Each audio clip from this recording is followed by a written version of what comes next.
തിരുവനന്തപുരം പള്ളിക്കൽ പകൽക്കുറിയിൽ മദ്യലഹരിയിൽ മകൻ അമ്മയെ പീഡിപ്പിക്കാൻ ശ്രമിച്ചതായി പരാതി. സംഭവത്തിൽ പകൽക്കുറി ആശാനവിള സ്വദേശിക്കെതിരെ കേസെടുത്തു. മാസങ്ങൾക്ക് മുമ്പ് സ്ട്രോക്ക് വന്ന അമ്മയ്ക്ക് സംസാരശേഷി ഭാഗികമായി നഷ്ടപ്പെട്ടിരുന്നു. ഈ അമ്മയോടാണ് മകന്റെ ക്രൂരത.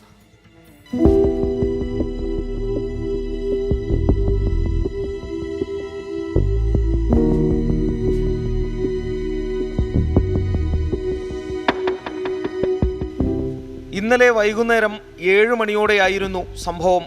വീട്ടിൽ ആരുമില്ലാത്ത സമയത്ത് മദ്യലഹരിയിലെത്തിയ മകൻ 72 വയസ്സുള്ള മാതാവിനെ പീഡിപ്പിക്കാൻ ശ്രമിക്കുകയായിരുന്നു. അതിക്രമ ശ്രമത്തിനിടെ പ്രതിയുടെ സഹോദരന്റെ മകൾ വീട്ടിൽ എത്തുകയും പ്രതി ഓടി രക്ഷപ്പെടാൻ ശ്രമിക്കുകയും ചെയ്തു. ഇതിനിടെ മറിഞ്ഞു വീണ് പ്രതിക്കും പരിക്കുപറ്റി. വിവരമറിഞ്ഞ പള്ളിക്കൽ പോലീസ് സ്ഥലത്തെത്തി പ്രതിയെ കസ്റ്റഡിയിലെടുത്തു. പരിക്കേറ്റ മാതാവിനെ പോലീസ് ആശുപത്രിയിൽ പ്രവേശിപ്പിച്ചു.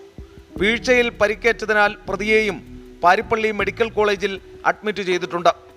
മാതാവിന് മാസങ്ങൾക്ക് മുമ്പ് സ്ട്രോക്ക് വന്ന് സംസാരശേഷി ഭാഗികമായി നഷ്ടപ്പെട്ടിരുന്നു. എസ് ശ്രീകാന്ത്, 24, തിരുവനന്തപുരം.